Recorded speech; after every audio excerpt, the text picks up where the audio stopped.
Welcome, everyone, to the Captive Audience. This is Kevin Hoare. I guess now maybe we have a show that's going to work. I had a technical problem that for some reason it was just showing a still photograph of me, but no video. So hopefully you're getting video right now. I do hope you are.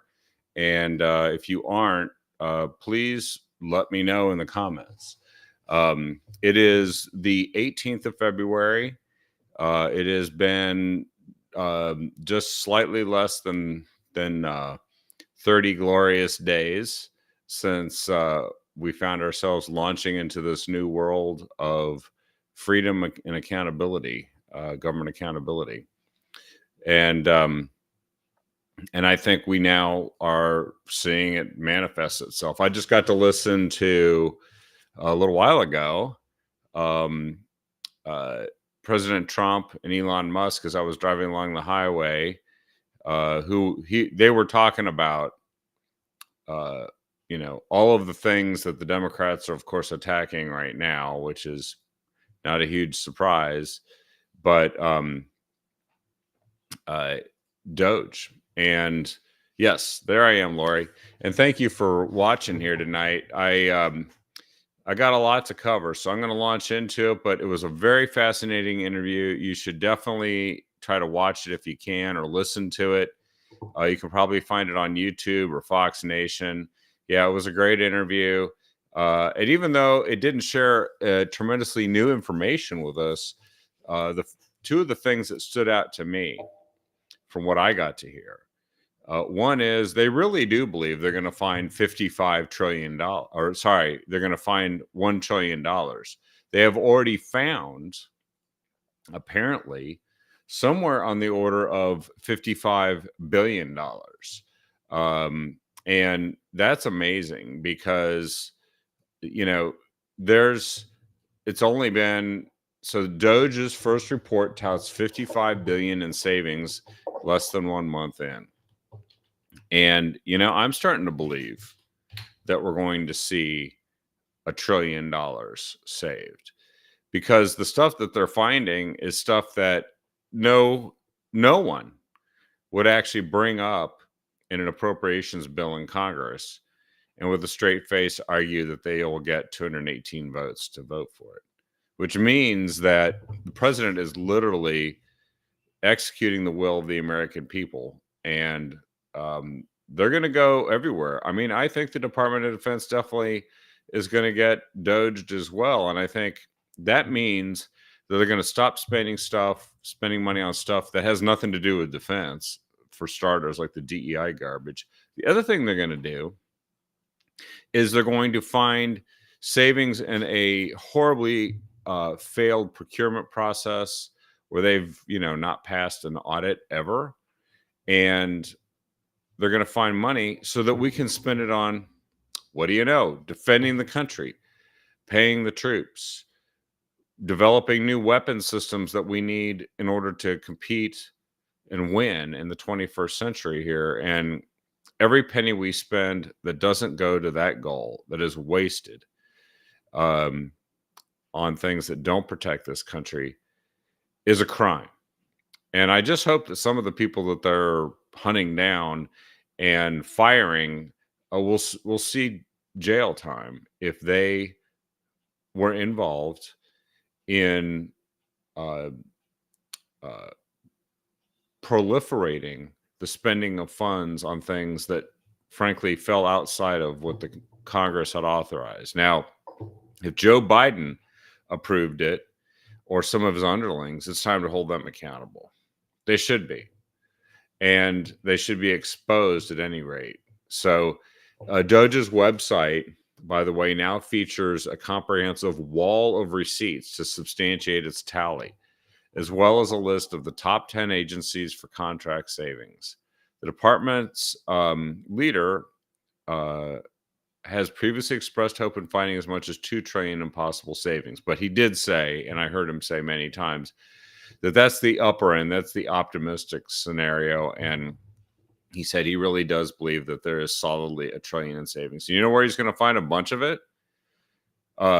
People who are 130 years old or older that are receiving Social Security, supposedly, and illegal immigrants who, in many cases, have stolen Social Security numbers and are receiving Social Security. They didn't pay into it, and dead people cannot collect. So it is time to send them packing. So let's hope that they get around to doing all this. The wall of receipts is I'm going to check that out because I think actually everybody needs to have a look at just what's happened. It's kind of, it boggles the mind a little bit. By the way, Doge has uncovered a budget line item that made $4.7 trillion in government payments almost impossible to trace. So close to 5 trillion in money has been spent on who knows what. Treasury Access symbol, TAS, is identification code linking a treasury payment to a budget line item, a standard financial process. In the federal government, the TAS field was optional for $4.7 trillion in payments and was often left blank, making traceability almost impossible. Can you freaking believe that? If a business ran this way, an auditor would find this, people would be fired, shareholders would revolt, but the government decides to make actually explaining what this budget item, this disbursement is supposed to relate to in terms of a budget line item, what that is. They make it optional and then leave it blank. It's genius for fraudsters. As of Saturday, this is now a required field in the U.S. Treasury Department. This is the stuff Democrats are freaking losing their minds over, that we can't let him in there. He'll get into the U.S. Treasury payment system. That system's got to function. Well, it doesn't got to function this way.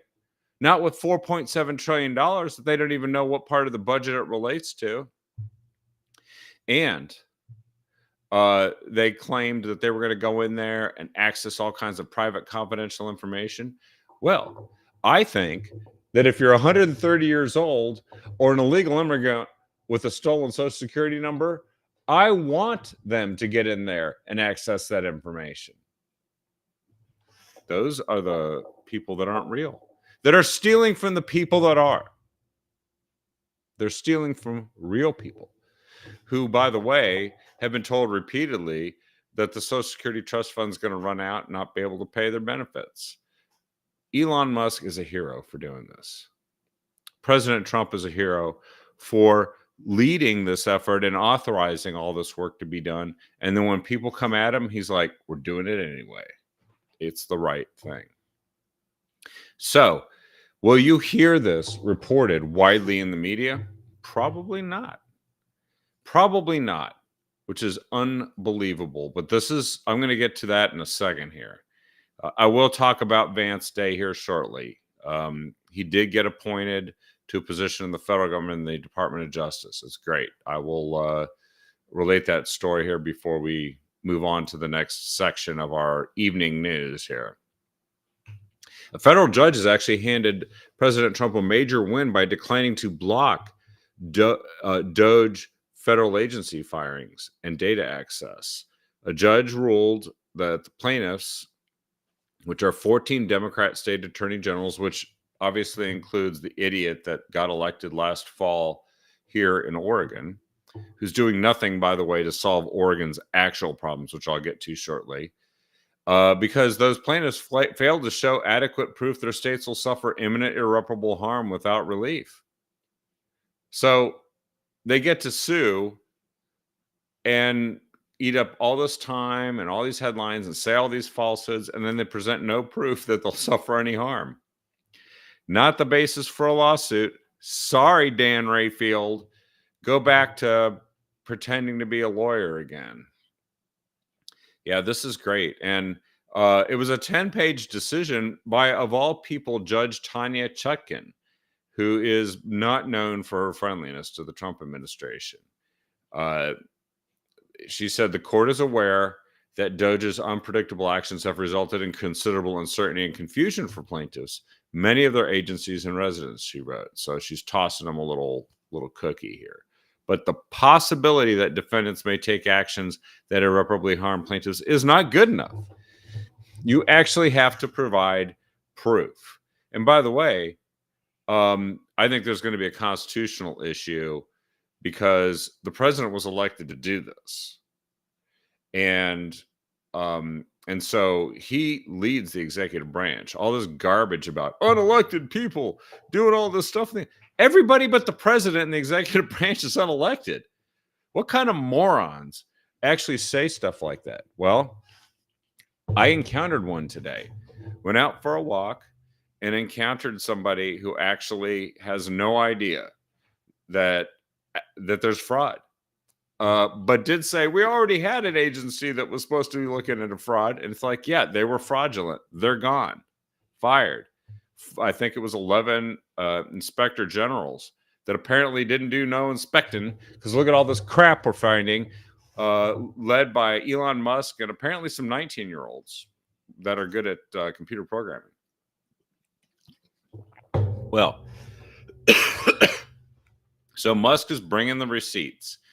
And you can go and take a look at all of this. Let me see. I'll post some more of these links here because I think it's important if people come to watch this show or listen, that they can come back and they can find that I'm basing this on things actually being reported.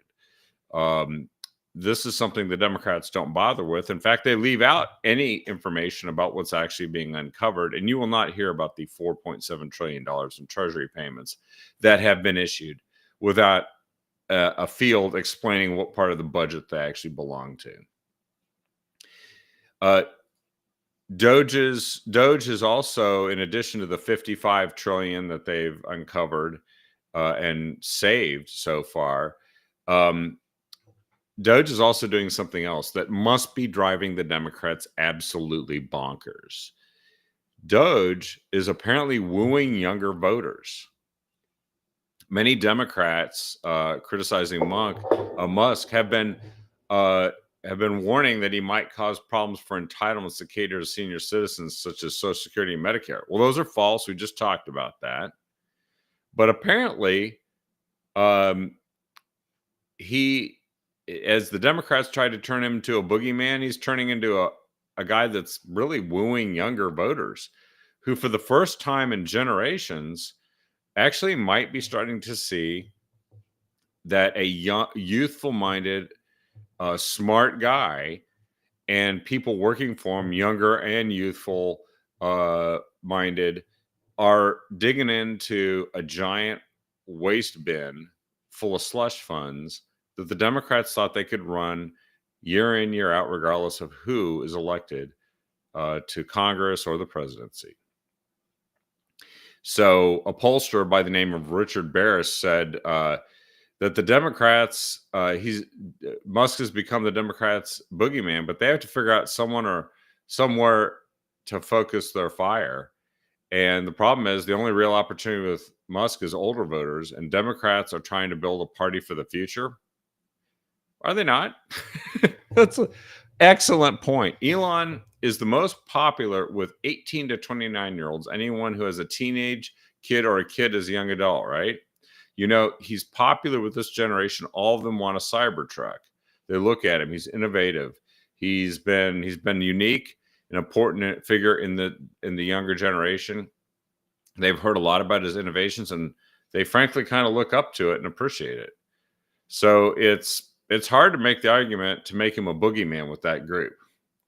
It's really the people who are watching the dumbest news with the dumbest newscasters who omit the news that maybe Elon Musk is saving Social Security from fraud, which is actually a worthy goal. And that some of these things that everybody was told in the last administration had to be done just had to be keep going. He's actually calling them out, and he's doing it with data and reality, which just drives the Democrats absolutely bonkers. That's right. So Elon Musk Did you know that for political reasons, this is what came out in this interview, it's really been for political reasons, concerns about being embarrassed that they might be taking on a risky mission to go rescue 2 astronauts who went up to space for 8 days, and they've now been up there for over 300. And they didn't want to rescue them sooner because they would be asking their arch nemesis now, Elon Musk, to do it, who's the only guy who can consistently put anybody into space and bring them back. He's it. He's the only one. Even NASA isn't able to do this anymore. And a lot of the projects NASA has going might be eliminated because it's actually possible to have SpaceX do this instead. So this is really a fascinating moment that it's an inflection point, I think, in our political and public affairs, which is going to make the Democrats just lose their minds. Here's another one where Democrats are losing their minds.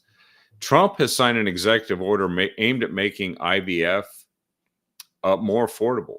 Democrats ran on the idea that Trump was apparently going to ban IVF, which he came out and said, I'm not doing it. I'm for it.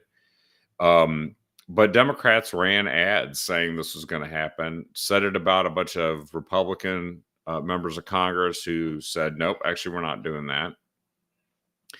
And that actually the burden might be unnecessary statutory and regulatory burdens that have put in place to make it expensive and difficult to make available to people. And look, regardless of what you think or feel about this issue, the truth does matter here. And I think that the Democrats are digging their heels in, committing suicide politically right now. And, maybe it's time they do that. And you know what? We need DOGE in Oregon, too. There's a state senator by the name of Bruce Starr who had served in past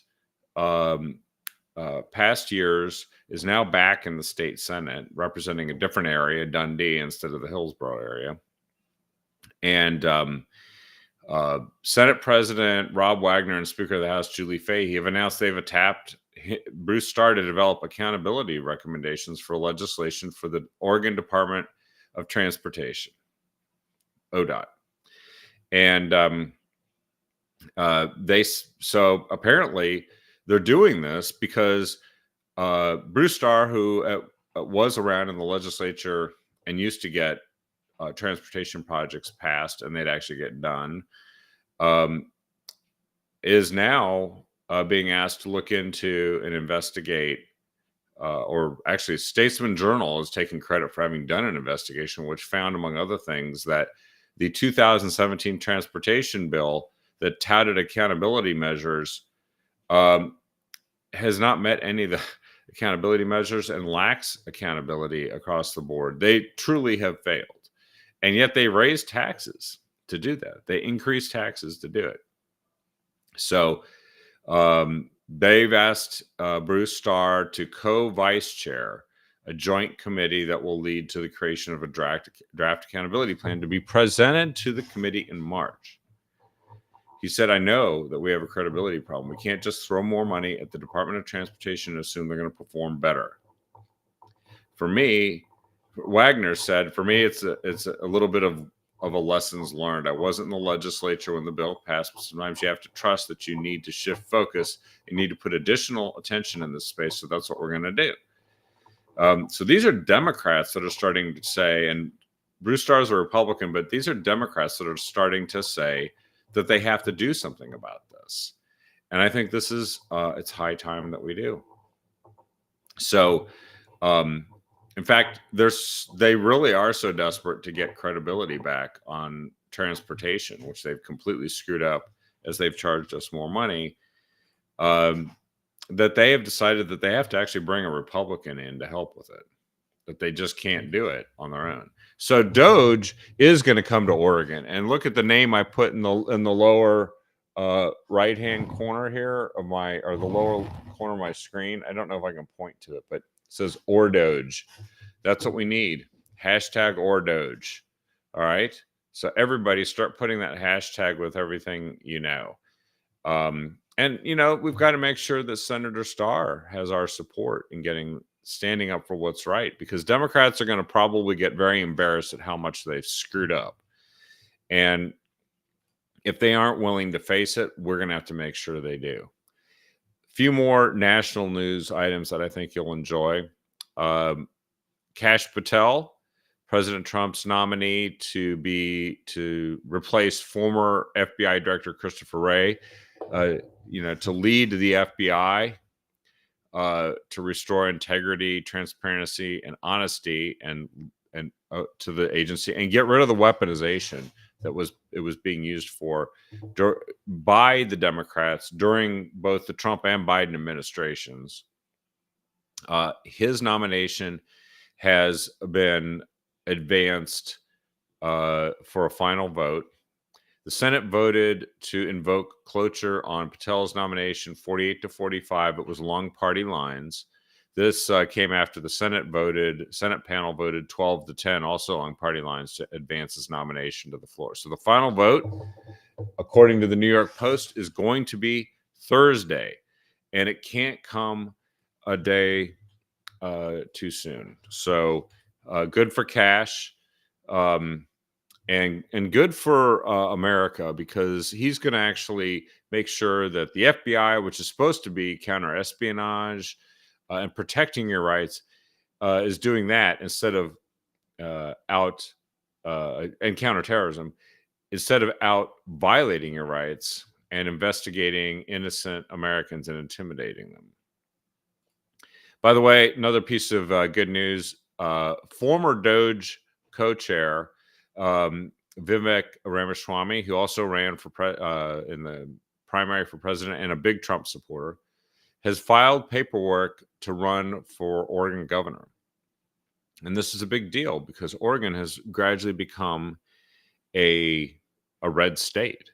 If you remember, as recently as 2016, it was viewed as being a swing state. President Trump won it by 8 percentage points and did it again in 2020 and again in 2024. And so this means we're sort of building in the right direction, that we're consolidating that, and we're going to have a real innovator whose hometown is Cincinnati, Ohio.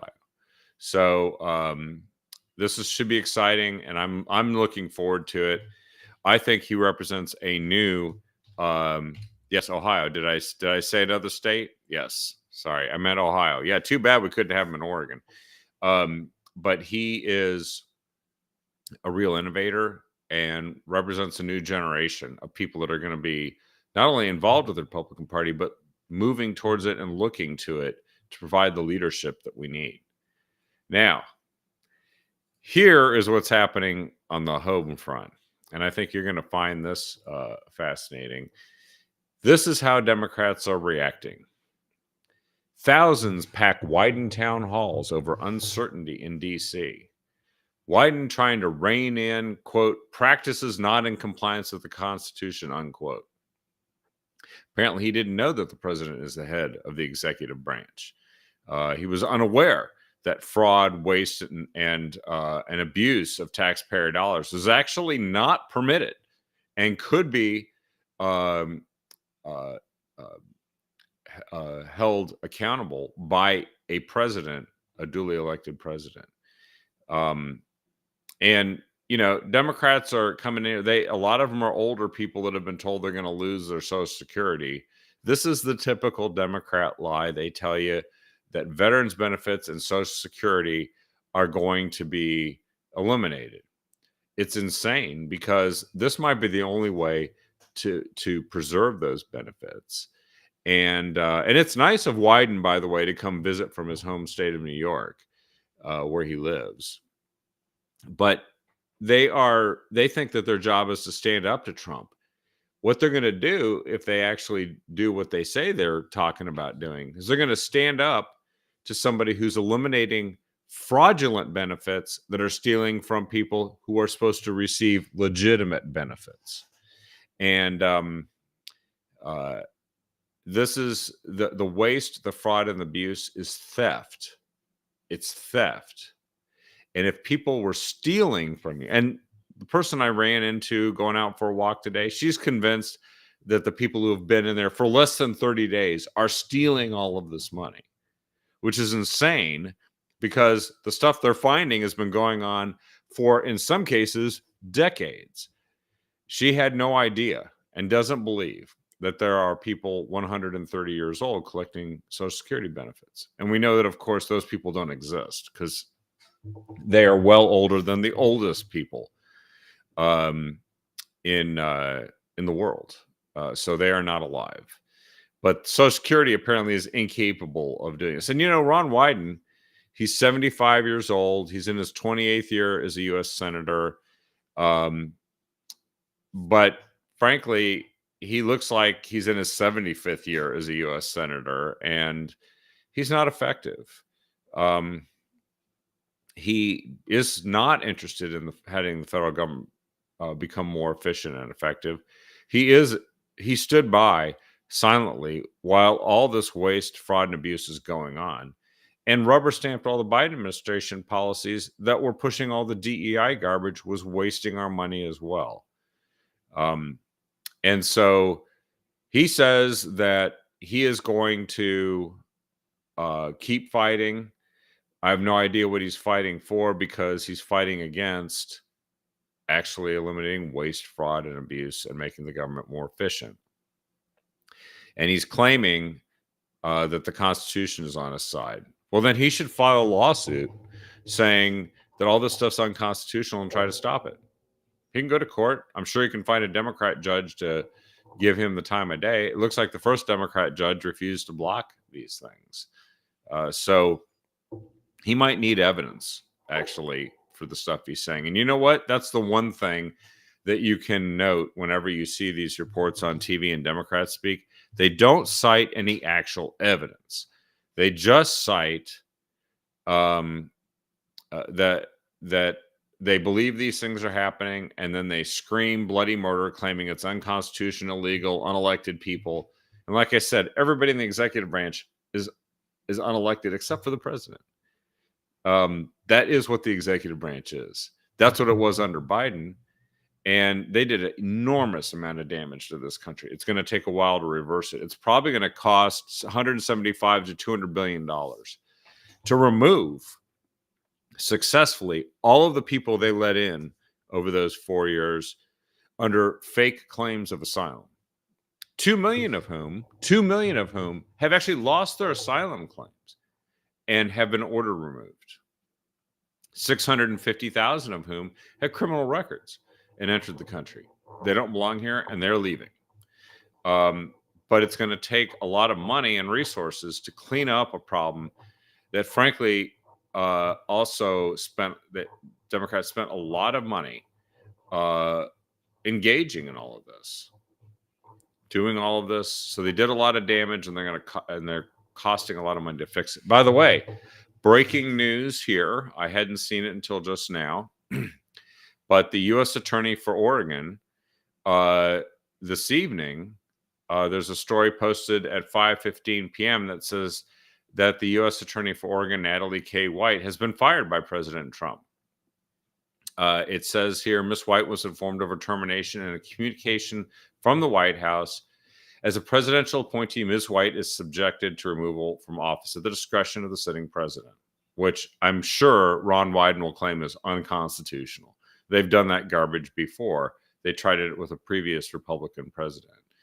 And apparently he's instructed the Justice Department to terminate all Biden-era U.S. attorneys, asserting that they've been politicized by like never before, and that we need to clean house immediately, restore confidence. America's golden age must have a fair justice system. That begins today. That's the post on Truth Social.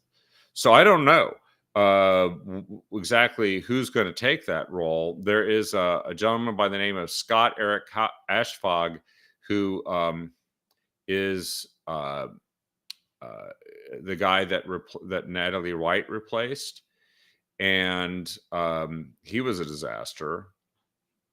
And then the person before that was even worse.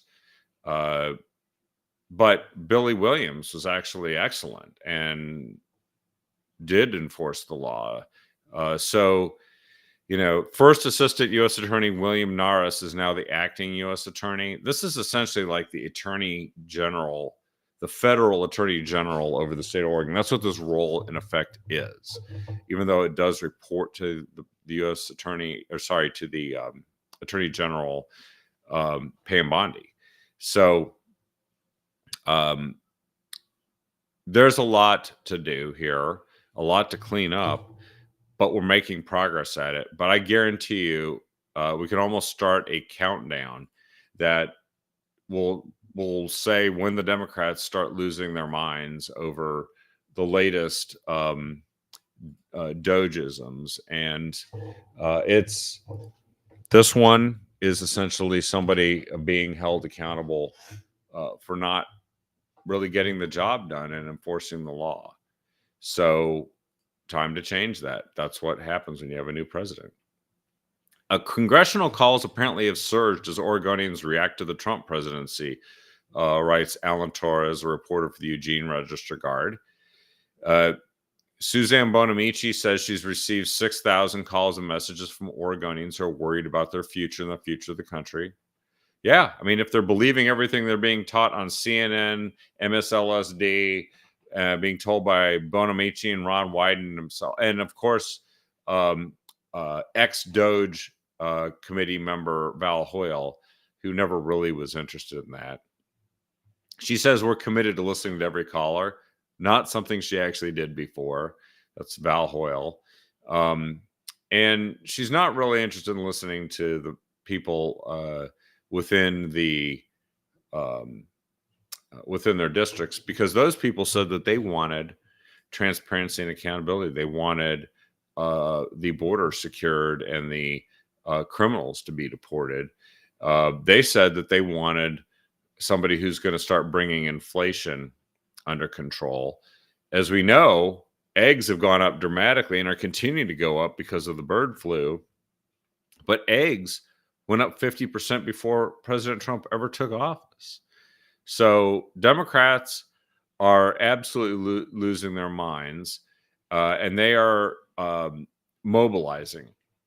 This is why we can't actually sit on our hands and do nothing, because the Democrats will, in fact, go berserko and start doing and saying things that are just completely off the rocker. And some of this has already started to happen. Now, I'm posting these articles for you so you can read up a little bit on what the Democrats are up to. But case in point, President's Day, protesters actually took to the streets across Oregon, and they had signs like "No Kings," because they didn't know that the executive branch is run by the President of the United States. They had no idea. And they're talking about Donald Trump and Elon Musk as public enemies number 1 and 2. They're flying the American flag upside down, but they're all older people. There's no younger people there. They're all gray-haired. There's people with walkers. And by the way, this is actually, and then the old Putin's puppets garbage, all left over from, the previous, and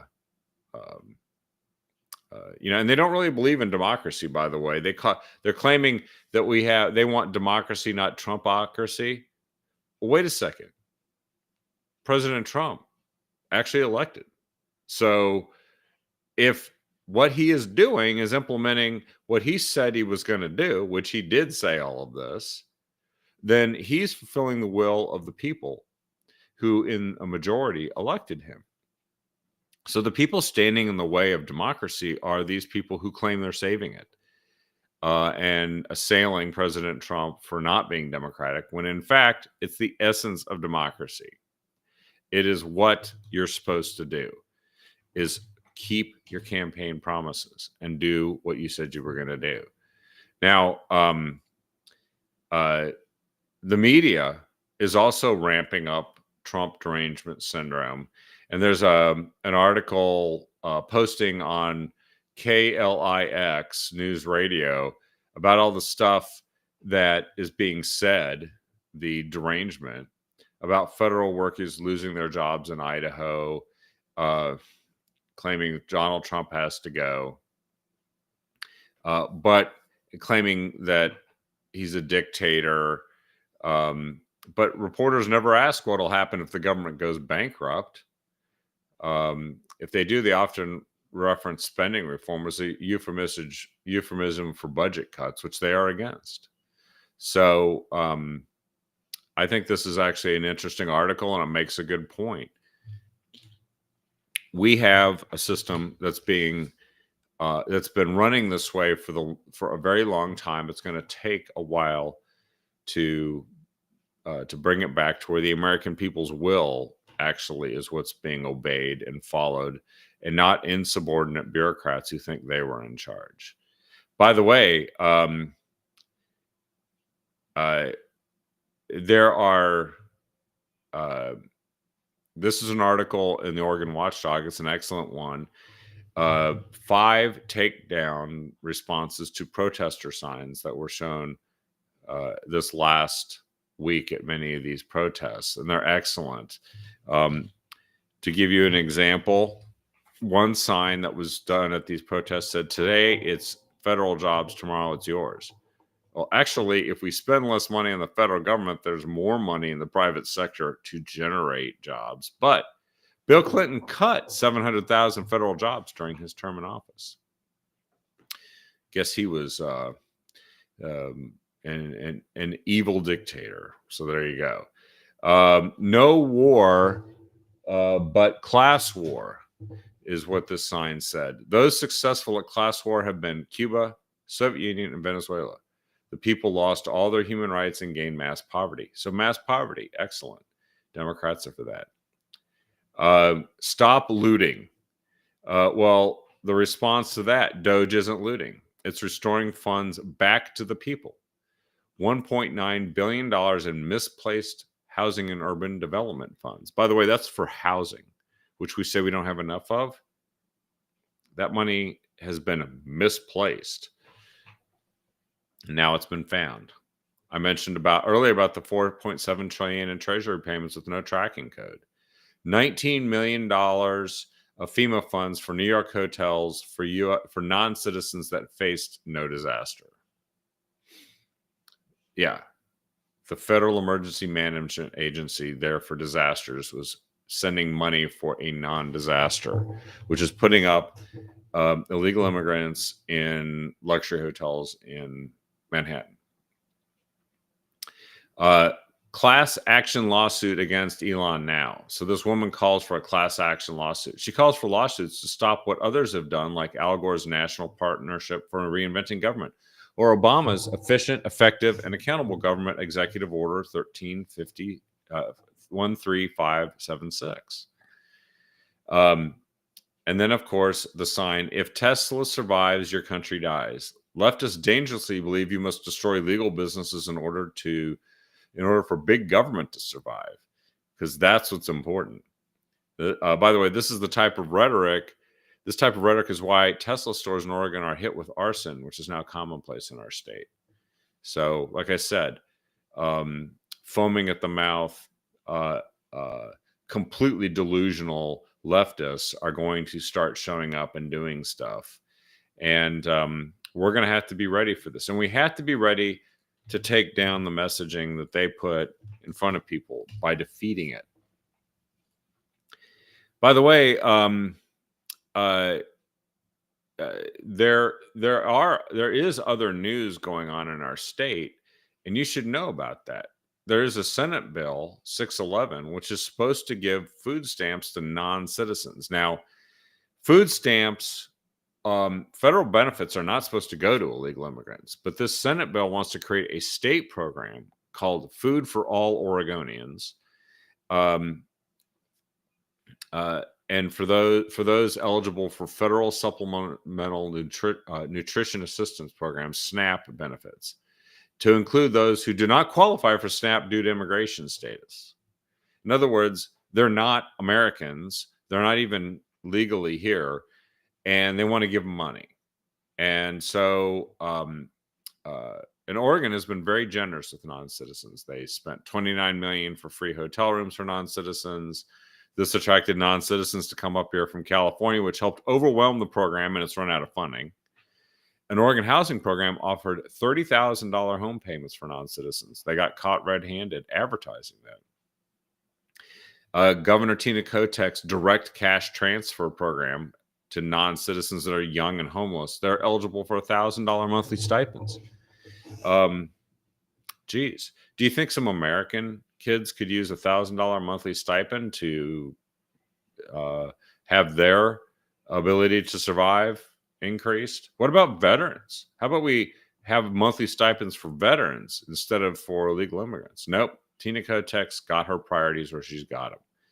So this bill is apparently got a lot of sponsors. I don't know. It seems to have one Republican sponsor, and I'm puzzled by that. But there are a bunch of Democrats, and they are food stamp users, by the way, are able to buy most items in the store, including junk food, candy, chips, snack food, ice cream, T-bone steaks, regardless of their nutritional value.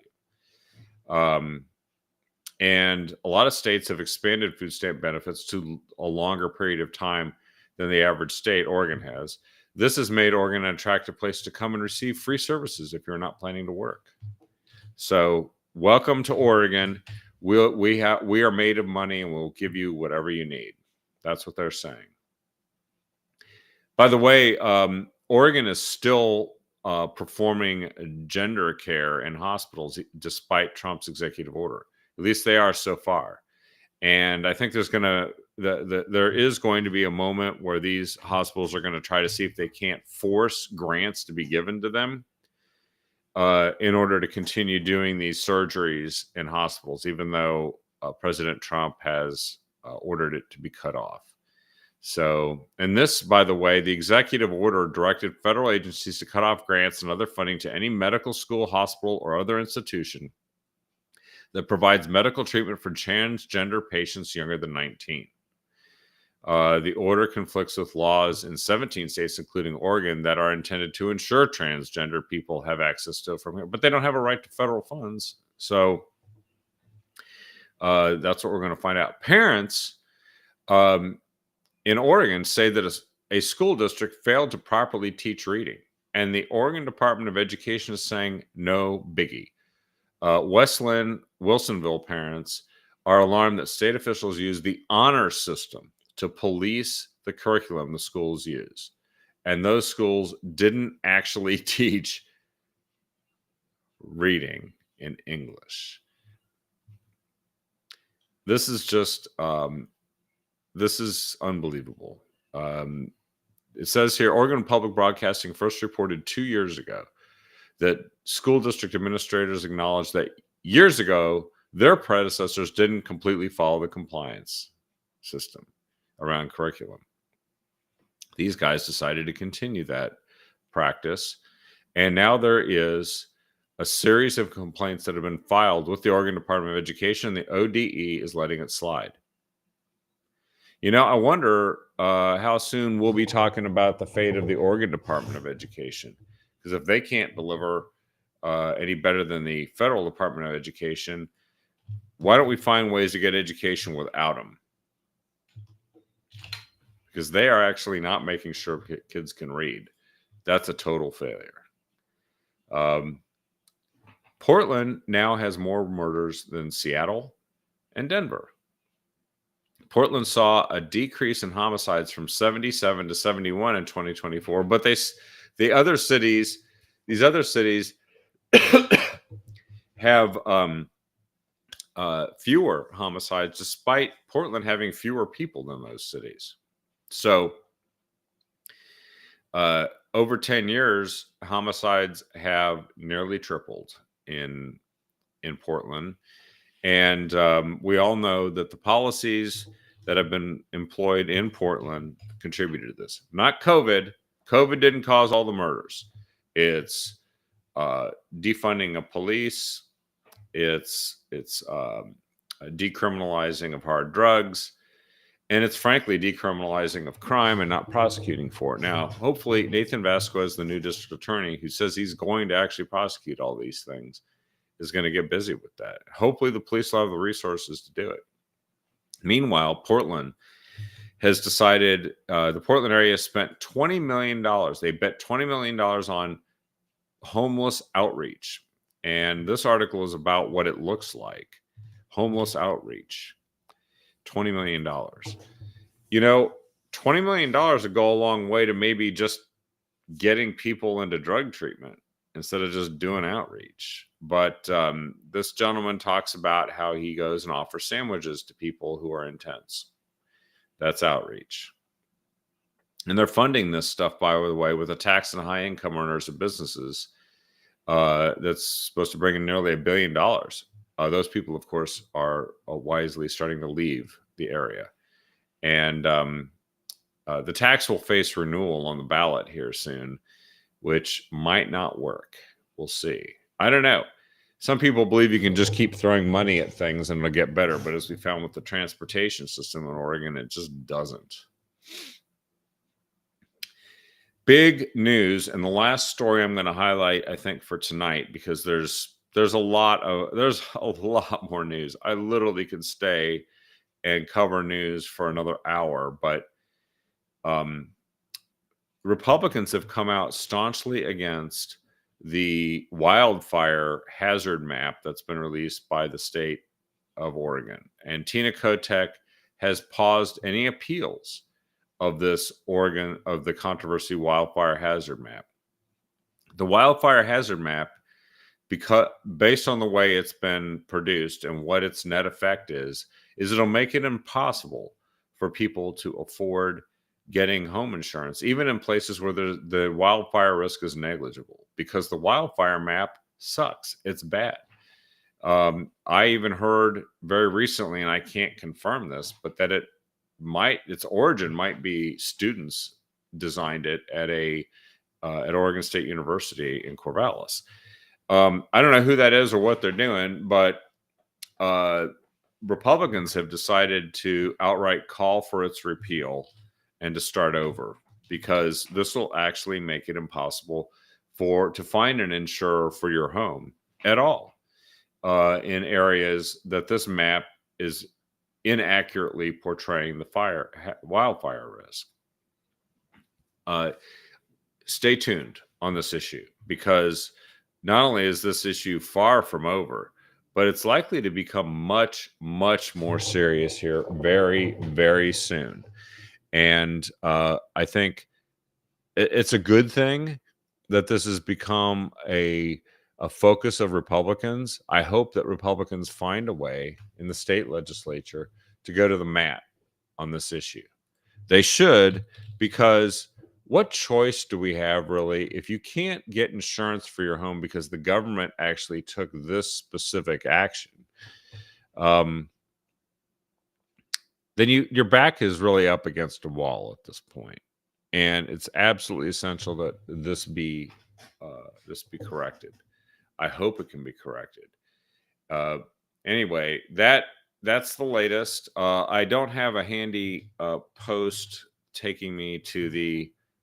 I did post the wildfire thing there from Tina Kotek, but the response from Republicans, I can't find that link here. I thought I had it handy. So hopefully we can cover that tomorrow night on the show, and maybe Sonny will also take it on along with Don. Anyway, I hope you enjoyed tonight's show. Sorry for the messed up schedule, but we covered a ton of very important news. One last thing. I did want you to know that our friend and past guest on the Captive Audience, Vance Day, has just been appointed by the Trump administration to the position of Senior Counsel, Office of the Deputy Attorney General of the United States. Congratulations, Vance. This is a really important role, because in that office, they kind of, I guess the best way to put it is like that's the train conductor, the one who oversees what cases are being attended to, what the flow of cases, what the resources that are being allocated are going to be. And as we know, there's a lot to fix.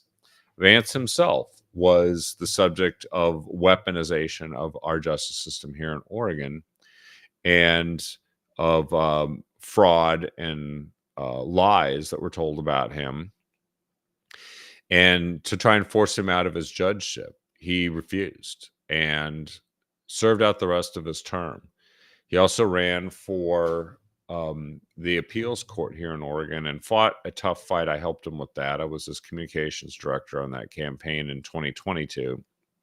But, you know, for all the hell that he's gone through, and there's actually a documentary about it that you should watch at some point. I can dig that up and share it on a future show. But maybe this is what was meant to happen. That finally justice would be served, not only for Vance Day, but for all of us, by getting a good man, a principled, ethical man who stands up for freedom of speech, the rule of law, and frankly, for the principles that underpin our entire justice system. And these principles recognize that, in fact, God granted us our rights, and government is in the United States and in Oregon is supposed to be there to protect them. It's granted the power to do that, not to violate them.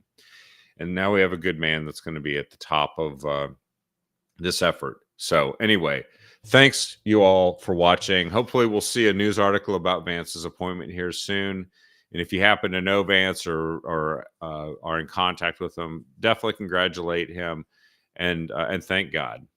Thank the Lord that this could happen for our state and for all of us. Anyway, have a great night. Please share this show with everyone you can. People need to see and hear this and know that there are voices out here in the Oregon wilderness speaking up for truth and what is right and sharing opinion and news that you can't get anywhere else. Have a great night, everyone.